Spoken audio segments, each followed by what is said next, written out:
Bismillahirrahmanirrahim. Niki saya baca tafsir Ibnu Katsir juz sekawan halaman 365. Ya, terus tafsir Ibnu Katsir halaman 365 juz sekawan. Qala al-Imam Ahmad haddatsana Hajjaj bin Muhammad wa Ibnu Ja'far qala haddatsana Syu'bah an Qatadah an Abbas an Abi Hurairah an Rasulillah sallallahu alaihi wasallam qala dawa sapa Rasulullah sallallahu alaihi wasallam inna suratan sak temene surat fil Qur'an ing dalam Qur'an salasina kang yaiku 30 apane ayatan ayate iku syafaat iku nyafaati apa surah fil Qur'an li sahibiha kedue wong kang duweni surah sing apal surah hatta ghufira sika den sepura sapa lahu kedue sahibus surah sapa lahu li sahibis surah. Gene iku maksude Rasulullah tabarakalladzi biyadil mulku, gene iku ayat utawi surat tabarakalladzi biyadil mulku. Rawang riwayatnahu ing hadal hadis sapa ahli sunan al arba'ah min hadis Syu'bah tabi. Wa qala Tirmidzi hadza haditsun hasanun. Wa qatarwal Hafidz Ibnu Asakir fi tarikhi fi tarjamati Ahmad bin Nasr bin Ziyad. Pun kula waca langsung mriki. Ani Zuhri an Anas bin Malik qala Rasulullah sallallahu alaihi wasallam inna rajulan satemene wong lanang miman saking wong kana kang ana sapa man iku blagum sedurunge sira kabeh iku mata kapundhut sapa rajul. Wale salan ora ana iku ma'hu setane rajul wasyun perkara min kitabillah saking kitabillah illa tabaraka kecuali surat tabaraka. Falam mawudi'a mongko semangsane den salekna sapa rajul fi khufratihi dalam kuburane rajul ata mongko teka ing rajul sapa al malaku malaikat fasarat mongko maju yang frontal wong Arab nak darani thawrah apa asuratu surah fi wajhi dalam wajah rajul atau fi wajhi ing dalam wajahe al malak fi wajhi ing dalam wajah al malak faqala mongko dawuh sapa malaikat al malak laha li surati tabarak niki ngangge muannas innaki min kitabillah innaki sak temene sira min kitabillah saking kitabe Allah wa ana uta ingsun akrahu iku ora seneng ingsun Musa ataki ing ngeleki kowe wa inilan sak temene ingsun la amliku ora miliki ingsun laki maring sira wala lahulan ora maring hadar rajul wala li nafsi darra wala nafa fa in aradti mongko lamun ngarepno sira hada ing iki bihi fantoliki mongko budalono sira ila rabbi tabaraka wa taala fasfailah mongko nyafaati sira surat tabarak lahu li hadzal rajul fatantoliku mongko budalan sapa rajul ila rabbi maring Allah taala fatakulu mongko dawuh sapa surat tabarak ya rabbi inna fulanan amida inna fulanan sak temene fulan amida nejo sapa fulan ilaya maring ingsun mimbaini kitabika saking sekian tulisan-tulisan kitabe jenengan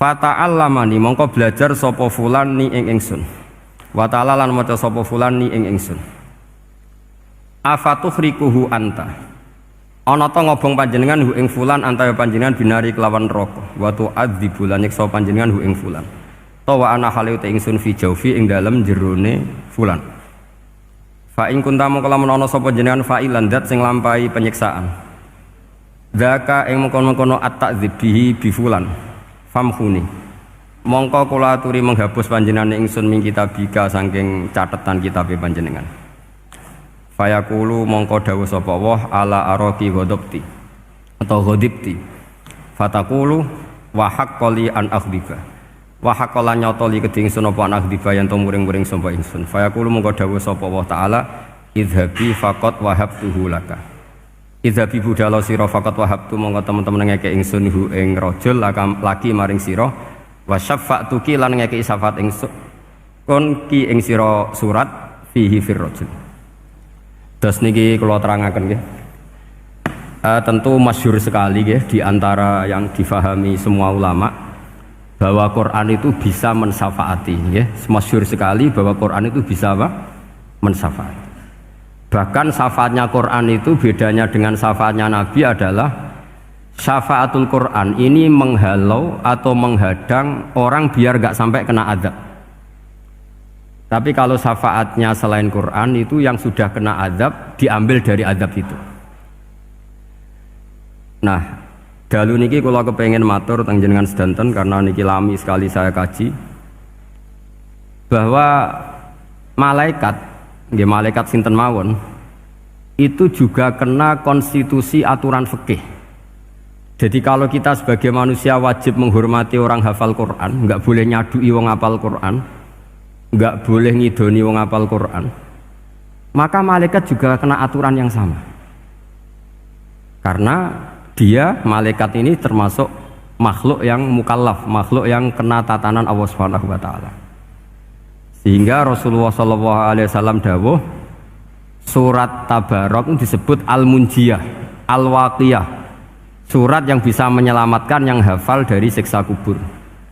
Pokoknya singkat cerita, ada orang itu fasik, mungkin ya layak disiksa. Pas sampai disiksa malaikat, surat Tabarok muncul menjelma sebagai seseorang. Kalau kamu menyiksa orang ini berarti nyiksa saya. Terus kata malaikat, anti min kalamillah, ya rujuknya memang perempuan karena surah itu dari muannas karena ada taknya. Anti min kalamillah, kamu ini termasuk kalamullah. Wa ana akrahu musa'ataki, tentu aku nggak berani menyiksa kamu. Ya terus berdebat kata malaikat, ini orang nggak benar, ini orang fasik, saya harus mukuli dia. Kata surat Tabarok, sak fasik-fasiknya aku itu neng atine, kena nyiksa dekne nyiksa aku. Wahnya debat karena nggak ada mahkamah konstitusi. Terus walhasil terus malaikat bilang gini, ya sudah kita lapor kepada Allah Subhanahu wa taala. Lapor, akhirnya surat Tabarok ini cerita ke Allah, ya Allah, ini orang setiap kali datang ke saya dari sekian surat-surat yang ada di Quran, orang ini milih saya, yang dipelajari ya saya, yang dihafalkan juga saya. Ini kata surat Tabarok kepada Allah. Jika orang ini hafal saya tidak ngefek ke dia untuk tidak disiksa, maka mendingan saya tidak termasuk kitabika, saya tidak termasuk Quran saja. Wong jadi Quran ora iso nyafaati. Terus kata Allah, lho kowe kok emosi, kata Allah.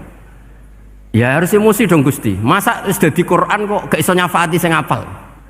Terus kata Allah, wis pek aman. Makanya terus banyak orang ngapalkan surat Tabarok. Ya ini sekaligus ijazah nih. Untuk meradam kemarahan malaikat niku apal surat Tabarok. Syukur-syukur apal 114 surat. Oh niku malaikat sinten mawon pun kena ini. Cukup apal Tabarok. Sehingga adatnya orang-orang Jawa selain apal Yasin itu apal Tabarok. Nah saya itu lama sekali mempelajari bab ini. Ternyata di antara pokoknya itu satu, karena malaikat itu kena aturan fikih. Nggih imut nggih, malaikat itu juga kena aturan fikih.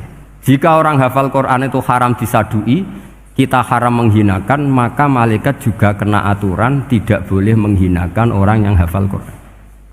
Dan alhamdulillah di banyak surahul hadis hafal Quran itu maknanya tidak harus hafal semuanya. Orang boleh hanya hafal Tabarok, boleh hanya hafal Waqiah.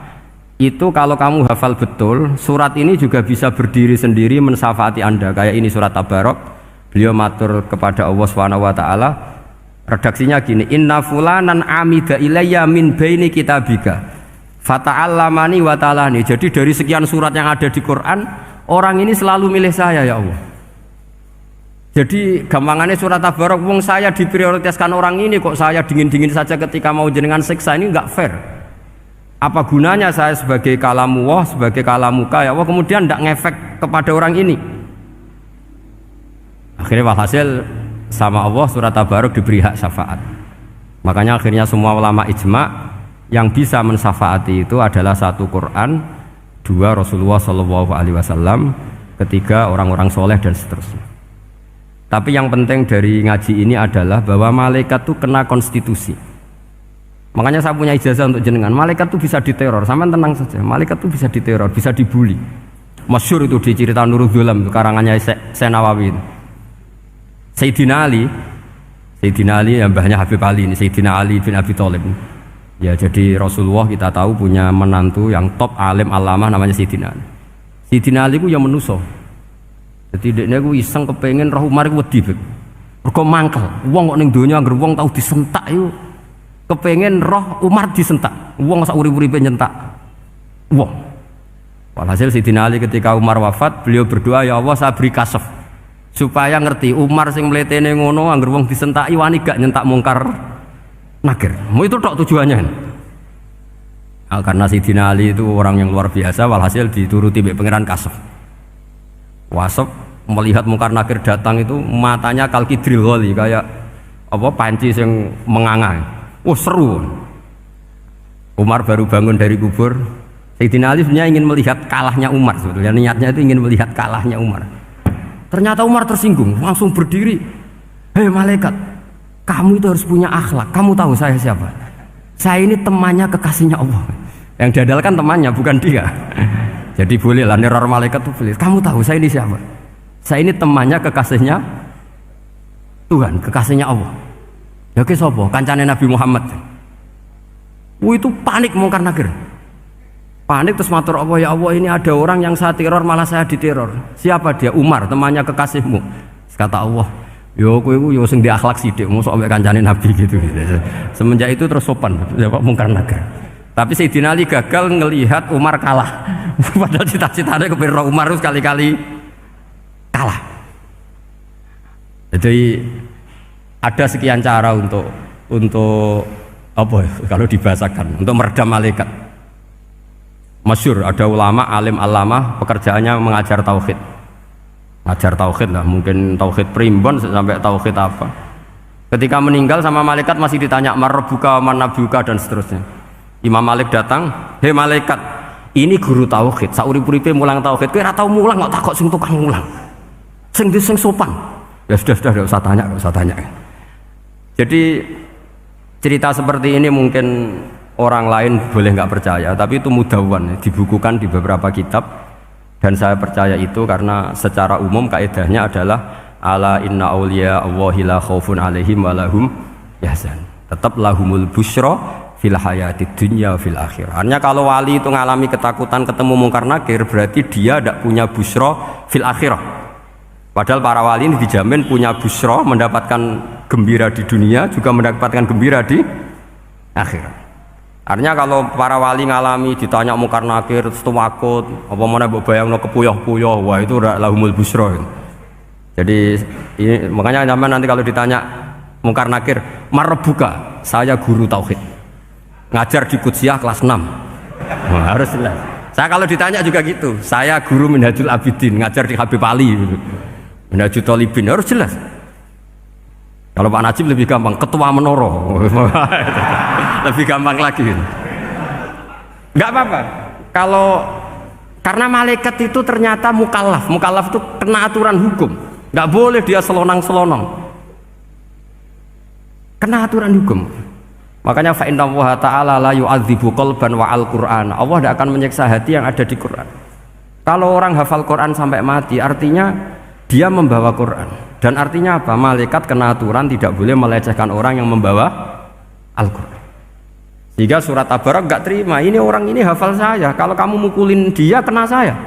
Tapi ini orang fasik, tapi saya di situ, kalau mukulin dia kena saya. Akhirnya kompromi terus konsultasi bi Allah. Akhirnya dibenarkan surat Tabarak. Ya, terus ini sudah clear ya, lolos ya, mungkar nakir lolos, baru kayak surat Nabi Tabarak. Mungkin buatan dites malih, nak dites malih ndredeg keliru ribet. Tapi saya percaya itu ya. Saya tidak bisa membayangkan ya. Ketika Quran disifati Rasulullah SAW bahwa Quran itu syafa', memberi syafaat, kemudian itu tidak ngefek. Saya itu keberatan sekali. Begitu juga apalagi ya, misalnya Rasulullah disifati akrobin nas, ahabbin nas ilallah, kemudian tidak ngefek bisa memberi syafaat, itu tidak fair. Pasti orang-orang dekatnya Allah ini bisa memberi apa? Syafaat. Karena status kedekatannya Rasulullah SAW diantaranya adalah hak memberi apa? Syafaat. Karena malaikat yang semuanya itu kena konstitusi. Saya punya kitab Sarahnya Bukhari, banyak saya punya.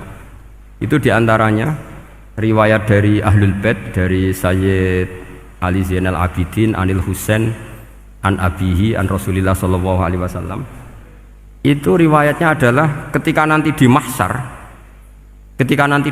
itu ya tidak usah kamu bayangkan ya, karena ini bila kaifin walan hisorin, itu Nabi diantara Jibril dan Allah.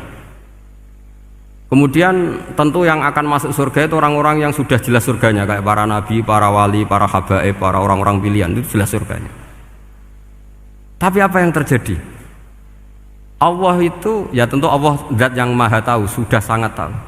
Itu nabi usulnya itu hanya satu, ay Rabbi. Saya masih hafal teksnya, memang tak hafalkan karena ini tak mau tak pakai senjata untuk ketemu para malaikat.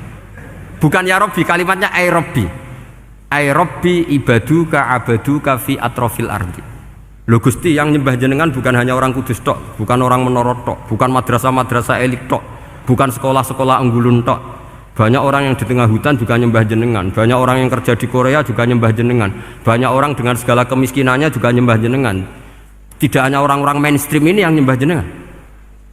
Akhirnya Allah ini terus nyari orang-orang yang gak jelas alamatnya, gak jelas statusnya, tapi di hatinya hanya masih nyembah Allah Subhanahu wa ta'ala. Ini termasuk berkah dari rahmatnya Rasulullah SAW. Jadi nanti yang jelas ya tentu akan dapat surga karena posisinya jelas. Yang enggak jelas diusulkan sama Rasulullah, ay Rabbi ibaduka abaduka fi atrofil ardi. Itu luar biasa. Saya pernah ke Korea itu haru karena di sana ya ada yasinan, ada dibaan. Padahal kerja di negara ateis. Itu kalau mereka sholat, itu nyuri-nyuri waktu makan, sholatnya itu di kamar mandi. Ya jangan bayangkan kamar mandinya kayak di sini yang sempit juga. Kamar mandi di kota-kota itu kan mungkin lebih bagus dibanding kamar tidur jenengan. Kayak di hotel-hotel itu kan kalau santri so ngantuk. Saking mewahnya, jadi bisa kadang ada yang tanya, mosok Gus kamar mandi nek gue sholat mau cuwilik. Iwak kamar mandimu ini kamar mandi. Ya sering do tanya saya itu sholatnya sah apa enggak? Sah, semuanya gitu tak jawab sah terus. Dan itu yang nanti diusulkan Rasulullah SAW, ay Rabbi ibaduka abaduka fi atrofil ardi. Di luar orang-orang yang mainstream itu ya Allah, banyak orang yang menyembah jenengan. Saya tuh pernah nangis ketika di Bandara Jakarta ketemu orang wireng, serai melarat, jelas melarat, wireng. Niku ketemu saya cium tangan, Gus saya ini itu habis dari Selandia Baru. Kerjanya dia itu ikut mancing gitu, mancing ikan tuna di Selandia. Kalau saya di tengah laut itu sampai 2 bulan. Hiburan saya itu hanya ngaji jenengan lewat YouTube. Coba orang di tengah laut ngaji. Wah, itu seneng pojok bumi. Jadi ini umat Rasulullah Shallallahu Alaihi Wasallam. Makanya kalau suwon jenengan yakin saja terhadap syafaatnya Quran, karena semua malaikat itu kena aturan. Di antara aturannya adalah tidak boleh menyiksa orang yang di hatinya ada Al-Quran. Fa inna Allaha ta'ala la yu'adzibu qalban wa al-Qur'ana, karena Allah tidak akan menyiksa hati yang ada di Quran, yang ada Qurannya. Sehingga memiliki jelas gini riwayat saking Ibnu Katsir, supaya kula percaya, apalagi ini didawuhkan Rasulullah SAW bahwa surat Tabarok adalah disebut munjiyah, penyelamat, juga disebut wakiyah, penjaga.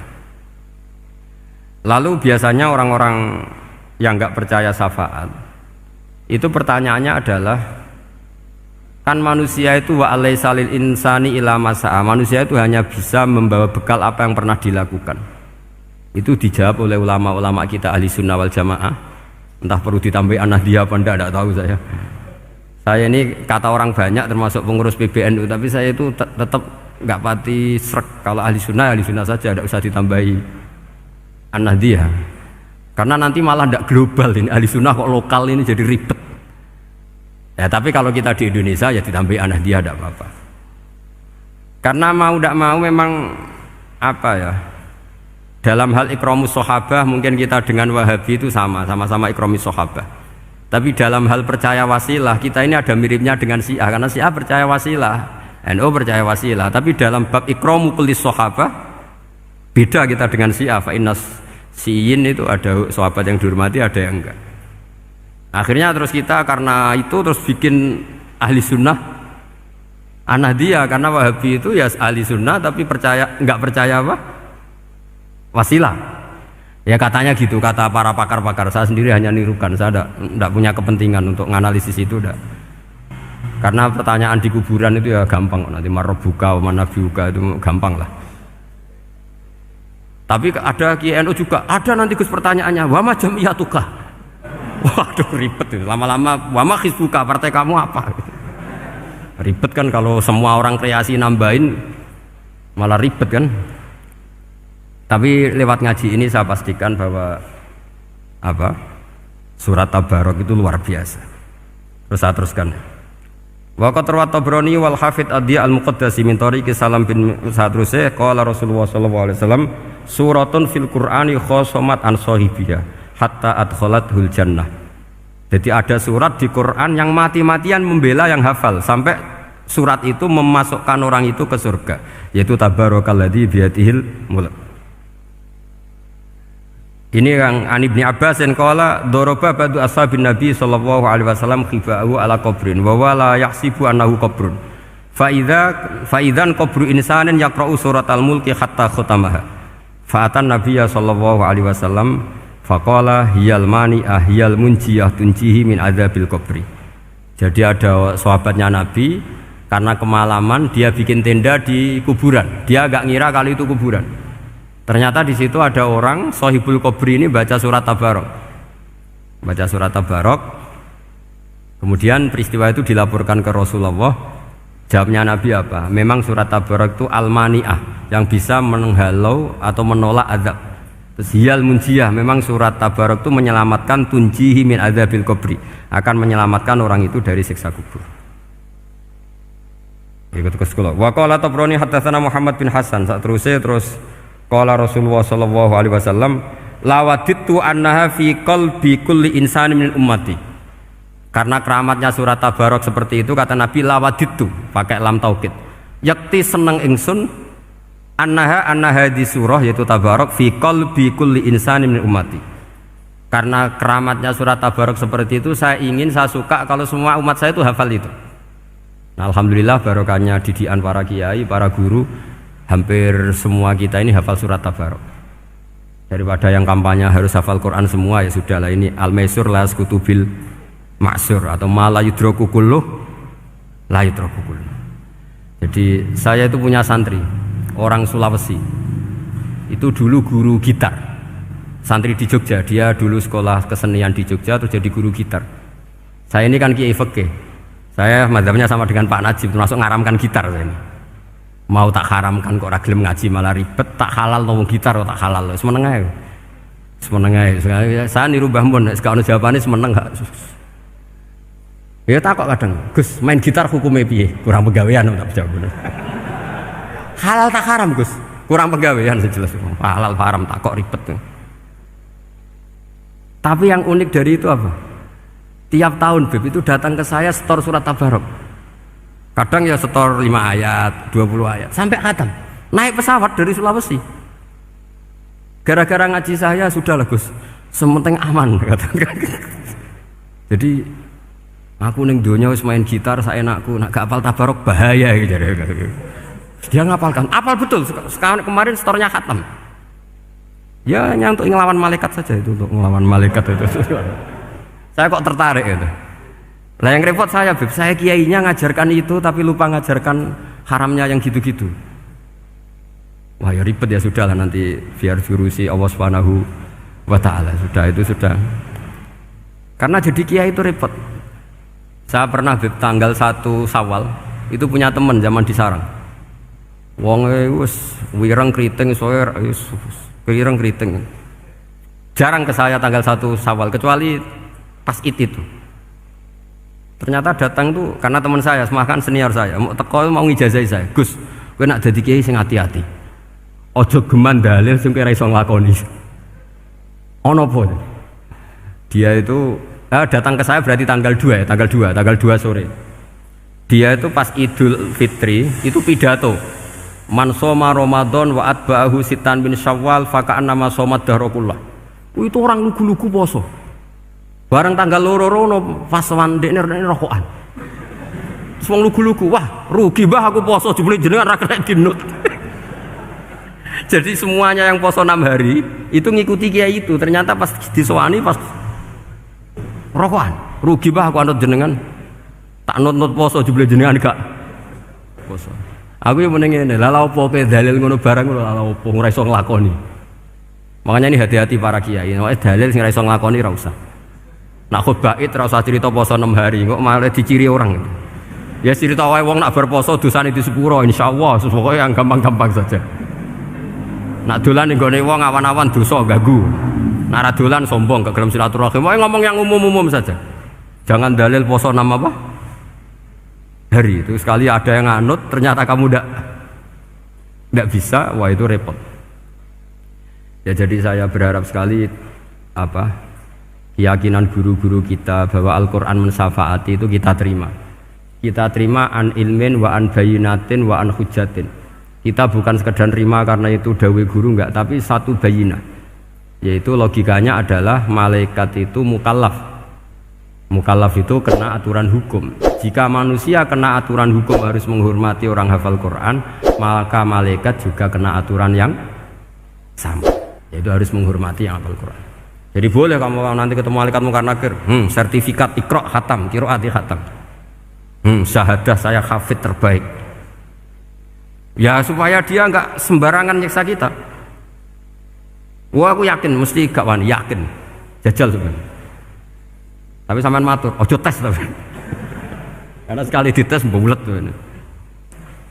Ya jadi ini jelas ya, dawuh Nabi ketika cerita keramatnya surat Tabarok, dawuh Nabi lawaditu annaha fi qalbi kulli insanin min ummati. Wa qad rawa hadzal hadits Abd bin Humaid fi musnadihi bi absata min hadza. Faqala ada yang cerita lebih detail di riwayat itu fa innaha al munjiyah wal mujadilah tujadilu autokhasimu yaumal qiyamah inda rabbiha liqairiha. Nah ini lebih gampang lagi. Surat Tabarok itu mati-matian bela yang baca. Semoga riwayat ini yang benar, bukan li hafidhiha tapi li qari'iha. Sampeyan milih riwayat yang hafal apa yang baca? Baca apa hafal? Baca apa hafal? Korupsi kabeh, guys. Jadi ada riwayat itu tujadilu au tukhasimu yaumal qiyamah inda rabbiha li qari'iha. Bagi yang baca, tidak harus hafal. Watat lubulahu ayun jiahu min adzabin nar wa yunjiya biha utawayan sahibaha min adzabil qabri. Jadi surat ini akan mati-matian bela yang membaca. Tadi kan riwayatnya hafal, jadi saya terjemah hafal terus. Akhir-akhir kok ada diskon cukup baca ya, ini tak ganti karena ini demi jenengan tak cari riwayat paling gampang. Sebetulnya ini enggak etis. Kayak ilmu pesanan ya, tapi ya sudah memang ada riwayat liqariha. Akhirnya Nabi ya lagi-lagi menutup dawe lawaditu annaha fi qalbi kulli insanin min ummati. Saya suka lawaditu itu pakai lam li taukid itu, lawaditu annaha fi qalbi kulli insanin min ummati. Tapi saya suka sekali kalau itu ada di hati semua umatku. Artinya gini, dari sekian riwayat sebetulnya itu kuat riwayat yang hafal. Karena Nabi selalu menutup dengan ngendikan saya suka kalau itu ada di hati, selalu ada di hati. Itu artinya hafal apa baca? Loh menengah sampai pucat kandani kok angel teman.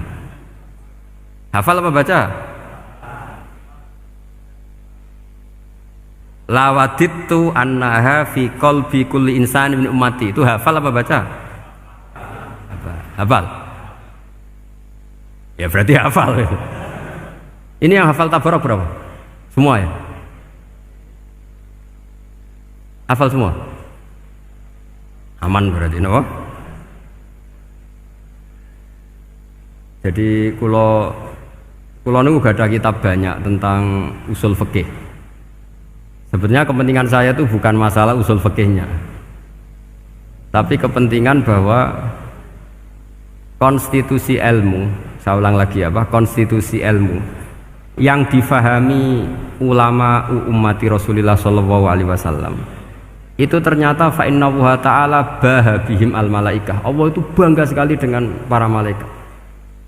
Makanya kamu harus ngaji usul fikih, ngaji apa saja.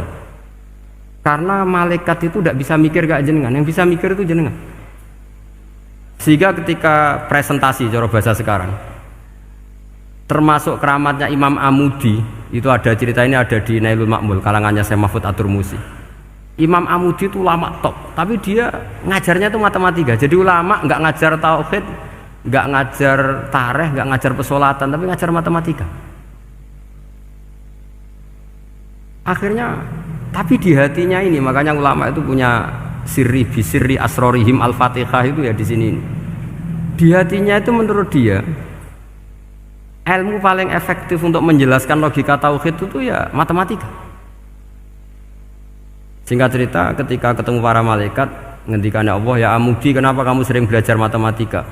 Li tauhidika ya Rabbi, supaya saya mentauhidkan engkau. Ajari para malaikat. Jadi malaikat dipanggil semua sama Allah. Hei waya malaikat, hei para malaikatku, dengarkan kajian Imam Amudi. Dengarin semua. Dia nerangkan di bor hanya sedikit. Nisbatus naini wa arba'atin wa khamsin sampai terus ilal wahid, semuanya nisbatul far'i ilal asli. Wes aku gawe angka cek 1 juta cek 1 miliar, tetep awalnya iku siji. Mbok donya jumlahe cek alam galaksi cek planet wes santek, tetep asal usule siji.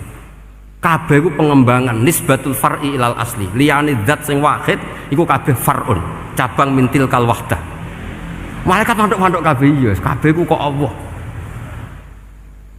Jadi angka sebanyak apapun itu ya nisbatul far'i ilal asli. Jadi 2 ya enggak asli, yang asli 1. 5 ya sama, 1 miliar ya sama, 1 triliun semua. Berapapun jumlahnya bilangan, semuanya adalah far'un minal wahid. Terus kata Allah, iki lho ulama aku pinter tenan nerangno tauhid. Nah, malaikat kan monoton. Pokoknya wiridan sudah gitu dok. Akhirnya padahal malaikat ini pernah nggak terima ketika ulama itu masuk surga duluan, karena kan wiridan ini lama malaikat. Tapi ternyata apa? Kata Allah, kowe wiridan terus wajar gak di nafsu. Manusa tak kei nafsu jek eling aku. Akal terbaiknya dipakai untuk saya, kata Allah, yaitu untuk litauhidi, untuk mentauhidkan saya. Itu Imam siapa? Amudi. Jadi dia. Terus saya punya kitab, pernah ngaji sama Mbah Mun, namanya kitab Al-Husunul Hamidiyah. Itu ada ulama, itu ahli gambar. Gambar ya gambar. Kitabnya itu bergambar. Ya kadang gambar wet, kadang gambar wedhus, pokoknya kitabnya itu gambar. Tapi wong keramat. Dua kitab gambar tapi hawane hawa tauhid. Nah sampean kan enggak ngarang kitab primbon. Donga mahabbah. Lah ndekne dhewe Joko Tuwa kok ngijazahi mahabbah. Lucu kan. Ana Kiai Fakir jal ijazah jal rezeki yo ngijazahi padahal ndekne dhewe fakir. Lha sing repot menen. Ndekne dhewe ra cerdas ngijazahi ilmu laduni. Seribet Mas. Ndekne dhewe ra cerdas ngijazahi ilmu napa? Ternyata di akhir kitab itu dijelaskan gini. Fa inna hadhihi suwara, semua gambar ini awaluha min nuqtah wahidah. Awalnya adalah dari 1 titik. Jadi famadarul wujud adalah an-nuqtah, 1 titik. Nuqtatul wujud yaitu Allah Subhanahu wa taala. Mbok kowe gambar seruwet apapun. Wis aku gambar benang paling ruwet sing ra iso diurai. Awalnya 1 titik apa 2 titik? 1 titik. Makanya masyhur dalam dawuh para ulama, Quran dikumpulkan di surat Fatihah. Surat Fatihah dikumpulkan di Bismillah. Bismillah dikumpulkan di titiknya ba. Nah titik ba ini disebut bi kana makana wa bi yakunu mayakun. Karena lewat titik bi ini, karena saya yang ada menjadi ada, dan karena saya yang mau ada akan menjadi ada. Makanya semuanya itu kembali ke 1 titik, nuqtatul wujud. Kayak apa ulama dulu? Jadi mau bismillah itu gak main-main kan. Bismillah itu eling bae. Bak ini nuqtatil wujud, bahwa kita benar-benar bertauhid. Mbok kayak apa buletnya gambar, mbok kayak apa ruwetnya, tetap dimulai dari 1 titik. Mbok kayak apa jumlah angka-angka itu, dimulai angka 1. Nah, sampean saya harapkan nanti kalau ketemu Allah itu Allah bangga dengan sampean kon mulang tauhid ning malaikat, orang ning TPQ kon mulang malaikat. Itu cita-cita terbesar saya, kepengen mulang malaikat. Mulang sampean wis bosen yakin, wis aku pengen. Oh keren, mulang. Ya, maksudnya aja malaikat kok Jibril, Mikail itu malaikat elit. Sing awam-awam ya, sing mboten. Kalau malaikat ini papan atas niku pun alim banget. Saya kenapa ngomong demikian? Saya ini punya tafsir namanya tafsir Al-Qurtubi.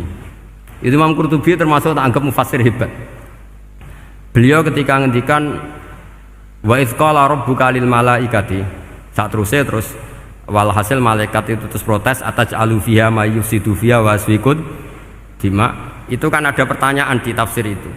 Bagaimana mungkin malaikat itu protes kepada Allah padahal malaikat itu terkenal loyal sama Allah, nggak pernah intervensi, nggak pernah gugat. Kenapa ini kok ada cerita malaikat kok gugat ataj'alu? Jari Imam Qurtubi, hum awamul malaikah, itu awamnya malaikat, bukan yang kayak Jibril, Mikail. Itu malaikat-malaikat yang nggak ada namanya, awam. Jadi jangan bayangkan yang protes itu kayak malaikat Jibril.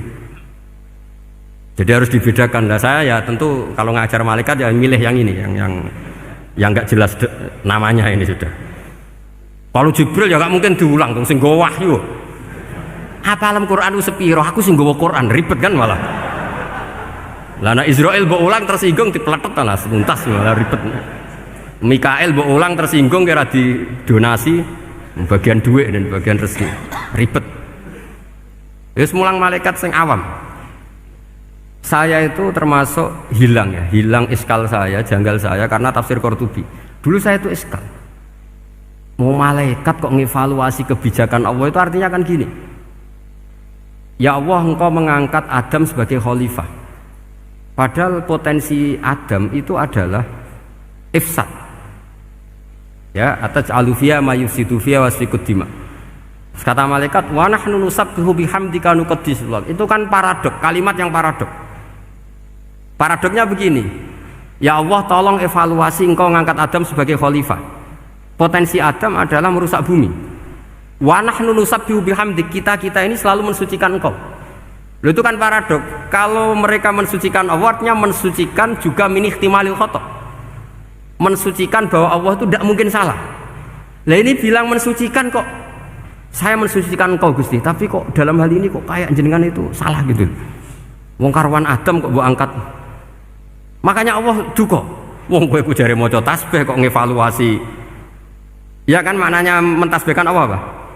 Mensucikan dari semua kesalahan, kekurangan. Nah, ini bilang baca tasbih kok nganggep Allah itu perlu dievaluasi kebijakannya. Tolong pikir ulang Gusti. Mungkin jenengan kurang detail kan kayak gitu. Akhirnya Allah tersinggung. Masyhur itu di tafsir-tafsir. Meskipun tafsir itu sebagian Israiliyat, yang keterusan itu rodok Israiliyat, tapi cara kula rodok setuju Israiliyat sing rodok-rodok gitu. Itu kan masyhur itu akhirnya. Lah apa alasannya Adam kok salah? Bani Adam tentu akhirnya Adam ini kemudian terganti ke Bani Adam. Dan itu jadi perdebatan ahli tafsir. Apakah dhamir itu harus kembali ke asal? Apa boleh ke pengembangannya? Misalnya Adam itu kan di situ disebut ataj'alu fiha may yufsidu fiha wa yasfikud dima. Padahal Adam yang nabi ini enggak pernah yusfikud dima. Enggak pernah yufsid fil ardi, juga enggak pernah wa yasfikud dima. Ya, saya ulang lagi, Adam yang nabi itu kan enggak pernah ngalami ataj'alu fiha may yufsidu fiha wa yasfikud dima. Berarti Adam ini nanti yang nakal, yang sampai senang berteman darah itu Adamnya apa anaknya? Anaknya kan? Itu jadi perdebatan ahli tafsir. Walhasil singkat cerita, malaikat ini tidak salah. Nyatanya kita tahu kan perang di Irak, di Syria, perang zaman Belanda, Bani Adam itu senang safkud dima. Tapi ternyata malaikat ini ditegur sama Allah. Yusbiya manusia itu salah itu duwe nafsu. Kowe bener mergo ora tak kei nafsu. Masyhur terus dicerita Israiliyat itu ada malaikat, nggih jajal Gusti. Juajal tenan dikei nafsu, medun ketemu wong adus langsung merkosa. Gawe anan sih, ora kenalan sih. Terus dari Allah, wah lumayan menuso, ana mukadimah iku awur-awuran ae. Walhasil terus malaikat ape terbang nggak bisa. Ini kata cerita Israiliyat, kamu harus menentang cerita ini. Tapi saya setuju. Singkat cerita, pertanyaannya adalah, mungkinkah malaikat melakukan kesalahan? Padahal termasuk salah adalah protes kepada Allah Subhanahu. Nah, tadi dijawab oleh Imam Qurtubi, hum awamul malaika, itu awamul malaika. Jadi kita harus membedakan malaikat yang papan atas, yang ashos. Kalau dalam tafsir modern disebut malaikat sing ashos, kayak Jibril, Mikail. Ada malaikat awam. Nah, yang awam ini ya biasa, yang bilang qalu ataj'alu fiha may yufsidu fiha wa yasfikud dima. Wa nahnu nusabbihu bihamdika nuqaddisu lak. Itu kan paradok. Paradoknya ya Allah, engkau mengangkat Adam jadi khalifah itu kayaknya salah. Harusnya kan ngangkat kita, karena kita ini yang selalu mensucikan engkau. Loh, mensucikan Allah, kok nganggep Allah mungkin salah dalam bikin keputusan. Makanya hati-hati kalau baca tasbih. Kalau baca tasbih, kalau Allah Maha Suci, ya sudah suci dari segala kesalahan, kekurangan. Jika wiridannya Rasulullah yang diajarkan kita, subhanallah bihamdi adada khalqi wa ridha nafsi wa zinata arsy midada kalimati. Jangan subhanallah pakai versi kamu. Allah Maha Suci. Ternyata kamu punya khayalan tentang Allah. Nah, kalau khayalan kamu salah, berarti mendudukkan Allah tidak sesuai sifatnya Allah. Makanya ahli tauhid terus punya satu pakem ilmu yang namanya ma khatara bibalika fawau bi khilafi dzalik. Apa yang ada di hatimu bahwa Allah seperti ini, hakikatnya Allah tidak akan seperti itu, karena Allah mukhalafatul lil hawadits. Karena ini masalah-masalah sensitif. Nah, dan itu yang salah, saya ulang lagi, awamul malaikah. Kata Imam Qurtubi siapa? Awamul malaikah. Ya saya teruskan. Jadi kula suwun seperti keinginannya Rasulullah sallallahu alaihi wasallam. Terus niki terakhir, anna Rasulullah sallallahu alaihi wasallam kana la yanamu hatta yaqra alif lam mim tanzil wa tabarakalladzi biyadil mulku wa qala las antawuf yufaddilani kulla suratin fil Qur'an bisab'ina hasanatan.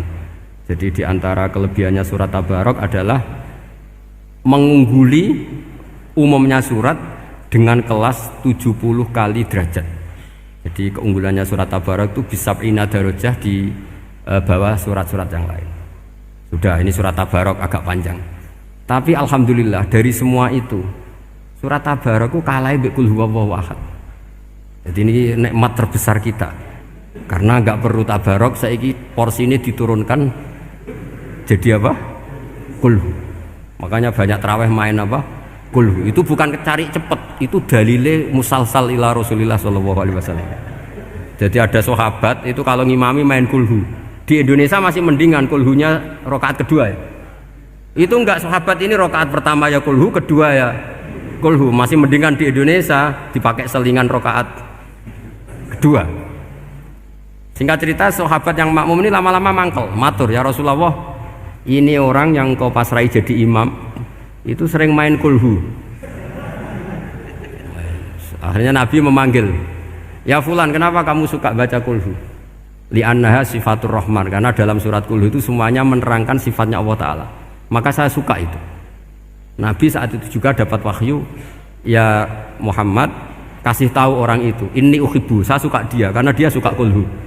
Wah, itu aja hafalkan itu. Jadi itu riwayat yang lebih menggembirakan itu. Jadi tidak usah tabarak, cukup apa? Kulhu. Dan itu lebih mutawatir.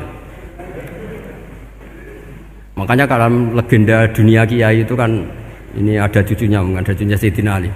Itu siapa yang bisa khatam Quran sekian menit, yang menang Sayyidina Ali ya, karena baca kulhu sampai 3 kali, yang dianggap takdilul Quran, sudah sama dengan baca Quran. Jadi ini ijazah terakhir, ini jadi porsinya tambah turun. Saya itu suka, saya itu punya banyak penggemar lah di Jogja, di Jakarta. Memang agama ini harus mudah. Saya itu kalau baca kulhu itu sampai nangis. Nangis saya bukan karena faham atau haru, itu enggak. Sebaik itu Allah, masa gara-gara hafal kulhu, main kulhu dicintainya? Ya karena memang Allah benar-benar zat yang baik. Makanya saya punya teman itu kurang ajarnya, masya Allah. Kalau tes ditanya rukun Islam berapa, nawakidul wudhu berapa, muftitatus sholat berapa, semuanya dijawab la ilaha illallah. Terakhir ditulis kafir Pak, sama anak nyalano iki. Nyalano la ilaha illallah kafir apa enggak? Gurunya bingung kan akhir. Di ek iku la ilaha illallah kok di ek. Akhirnya bocah diceluk, "Cung, maksud piye? Mun sampean wani ngeek Pak, kafir Pak." Akhirnya sugahno ribet-ribet. Pertanyaan apa saja? Ma mubtilatus sholat ya la ilaha illallah. Nah gitu wudu ya. Tapi jangan tiru lho. Lah gurune kok pengen ngeek wani, kafir. Siapa yang berani ngeek la ilaha illallah? Ya ana meneh sing mboweli. Angin belinge itu disurati wong tuane. Kalau nu mondok sarang era kuno, jadi ijek lugu wong. Surati wong tuane, kowe gak susah, wong tuamu disurati. Tenang ya Gus, bapakku buta huruf. Jadi wis disurati, gak ngefek wong bapaknya buta huruf. Nah, di Islam, saya ulang lagi di Islam.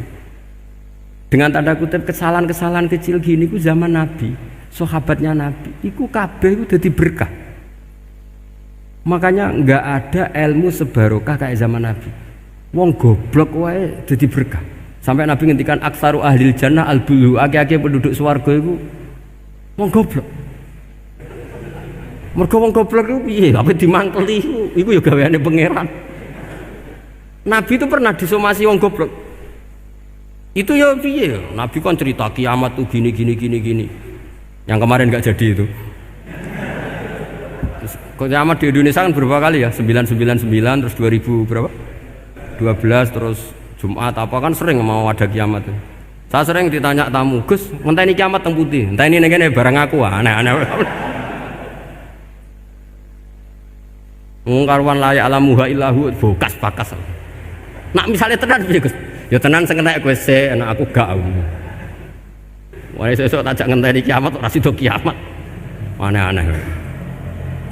Saya ulang lagi. Ketika Nabi cerita dasarnya kiamat itu sahabat itu enggak mikir, padahal mereka orang-orang pinter. Si mikir wong desa, Mas. Ya Rasulullah mata sa'ah, engkau itu cerita kiamat terus tapi enggak jelas tanggalnya. Lalu itu kapan? Wah, kaget sahabat, oh, pinter juga. Kalau cerita itu ada tanggalnya dong. Ini kan cerita terus tapi nggak jelas tanggalnya. Apa diamuk wong desa? Ora diamuk mangkelno. Nabi meneruskan tentang ahwalil kiamah, masih nerangkan ahwalil kiamah. Dibaleni lagi. Ya Rasulullah mata sa'ah. Lalu kiamat itu kapan? Ini kalau ijazai, jadi bodoh tapi untuk ridhanya Allah Ta'ala pun. Kalau lah kadang jadi pinter gue nyesal. Ribet. Kongkonan ini kongkon Pak Najib barang ini akhirnya gara-gara pinter. Padahal kok ya wong bodoh lah mlebu swarga ribet kan. Direwangi dadi wong alim sebelum kok wong bodone ya melok mlebu swarga. Wong gelombang kedua itu pengumumannya siapa pencinta Nabi, pencinta wong alim masuk swarga. Yang pertama seleksinya agak ketat. Yang kedua itu ya muhibbin mun cukup mun. Jadi sebenarnya swarga ya ketemu wong ra jelas-jelas nih. Wah repot ya. Akhirnya ketika Nabi gak jawab, sahabat itu banyak yang analisis kariha maqala, lam yasma, ada yang bilang lam yasma, memang Nabi tidak dengar. Ada yang analisis sami'a wa kariha maqala, sebenarnya Nabi itu dengar tapi gak suka karena pas khutbah di-cut, diinterupsi. Karena diulang-ulang lagi akhirnya akhirnya Arabi tadi mengulang-ulang lagi, akhirnya Nabi jawab. Karena Nabi itu orang yang sangat pintar, jawabnya ma'atatalaha, kamu kok berani tanya kiamat kapan, persiapan kamu apa?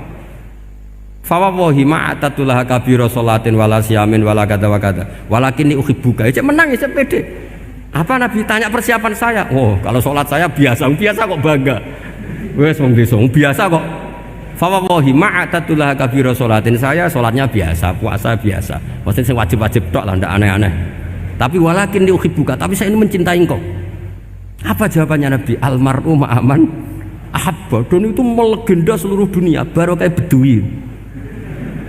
Jadi semua orang yang hafal hadis almar'u ma'aman ahabba atau anta ma'aman ahbabta itu barokatu hadal badui, karena berkahnya orang Bedui. Dan hadis itu mutawatir karena dikatakan Nabi ketika khutbah orangnya banyak yang hadir banyak. Barokahnya orang Bedui, gak disopan santun. Mukjizatnya Nabi seringnya gara-gara orang Bedui. Nabi khutbah, wis khutbah cerita akhirat, cerita kebaikan.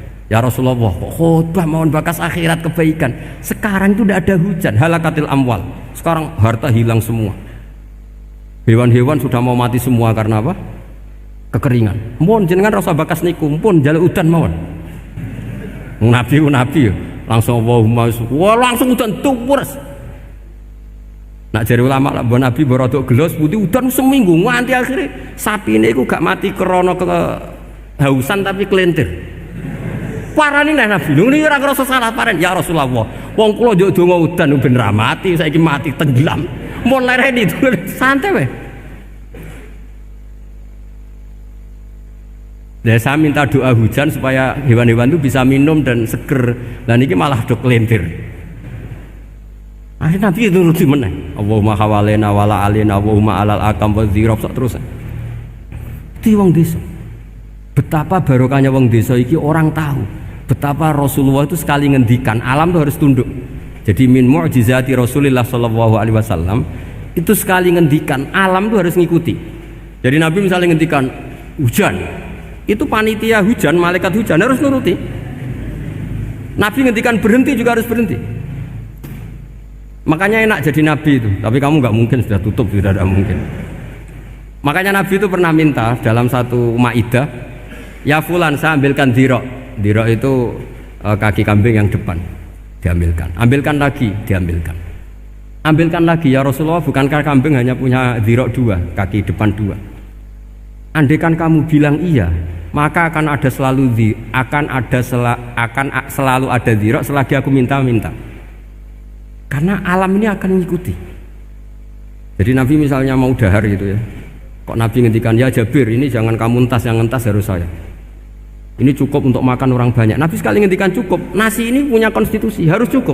Karena Nabi ngendikan cukup. Itu hebatnya Nabi. Beliau punya spesial.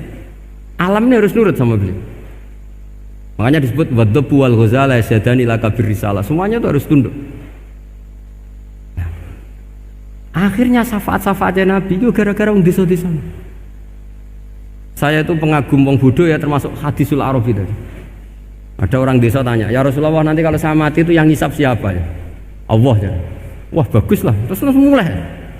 Barang mulai, abe guyu-guyu. Nabi piye karpe? Dipanggil lagi. Ya Arabi, kenapa kamu tertawa-tawa terus pulang? Ya bagus lah kalau yang ngisap Allah. Selama ini hubungan sama Allah saya baik-baik saja. Tapi Nabi muji, faqhu hadzal Arabi. Wis pinter kowe cong. Terus pernah lagi ada orang Bedui tanya, hal yadhakur rabbu ya Rasulullah, apakah Tuhan itu pernah senyum, pernah tertawa? Naam, kata Nabi, ya pernah. Lan na'dima min rabbin yadhaku khairan. Kalau Tuhan pernah senyum, pernah tertawa, wah orang kalau pernah tertawa itu pasti baik. Ya bagus lah, enggak apa-apa. Jadi makanya ini unik ya, Islam itu agama yang unik, agama yang berkah, yang alimnya ya ketulungan, yang bodoh juga ketulungan. Karena memang agama ini untuk semua, lil alamin, untuk semua. Maka kata Imam Ghazali, Allah mengutus Nabi itu diutus ke raja-raja, diutus ke pedagang, diutus ke aromil, diutus ke fuqara, diutus ke birokrat, diutus ke apa saja. Ila jami'i sunufin nas, ila jami'i asnafin nas. Bahwa semua yang mengapresiasi kenabiannya Nabi itu mulai raja, pedagang, PNS, birokrat, orang miskin, orang apa saja mengapresiasi dakwahnya Rasulullah Shallallahu Alaihi Wasallam. Al-Fatihah. Bismillahirrahmanirrahim. Allahumma salli ala sayyidina Muhammad wa ala sayyidina Muhammad. Rabbi azzilni muzallam mubarakan wa anta khairul munzilin. Allahumma ta'alaina wa bal khair wa bal barakah wa bal ni'mah wa bal rizqi wa bal quwwati wa bal sihah wa bal salamah wa bal jannah. Allahumma finna min kulli balai dunya wa dabil akhirah wa sarif anna bi aqil Qur'anil azim wa nabiyyikal karim sarud dunya wa sarul akhirati ghafar lahum lana wa lahum bi rahmatika ya arhamar rahimin. Allahumma salli ala sayyidina Muhammadin tibil qulub wa dawaiha wa afiyatil abdani wa siyaiha wa sifaiha wa nuril absari wa diyaiha wa ala alihi wa sahbihi wa sallim. Allahumma ya man nuru bisirri wa syirruhu fi khalqin ayunin nadirin wa qulubil hasidin wa bagin kama wadaruha fil jasadi innaka la kulli syai'in qadir. Allahumma arzuqna mutaba'atan nabiy sallallahu alaihi wasallam awalan wa akhiran wa zahiran wa batinan wa qawlan wa fi'lan wa ta'atan wa ibadatan wa amalan salihan wa indah. Allahumma zi'na bi hayatil ulama'i wa amitna bi mauti suhada'i wa anzurna yawmal qiyamati fi zumratil awliya'i wa dakhil jannata ma'al anbiya'i alaihimussalam. Rabbana hab lana min azwajina wa dhurriyyatina qurrata a'yun waj'alna lil muttaqina imama. ربنا لا تزغ قلوبنا بعد إذ هديتنا وهب لنا من لدنك الرحمة إنك أنت الوهاب ربنا آتنا في الدنيا حسنة وفي الآخرة حسنة وقنا عذاب النار اللهم إنا نسألك رضاك والجنة ونعوذ بك من سخطك والنار يا علي من الشر من لا تاتك شر عنا وعافنا واعف عنا وكن لنا حيث كنا يا الله بها يا الله بها يا الله بحسن الخاتمة يا الله بها يا الله بها يا الله بحسن الخاتمة يا الله بها يا الله بها يا الله بحسن الخاتمة اللهم إنا نسألك زيادة في الدين وبركات في العمر وسعادة في الجسد وزيادة في الرزق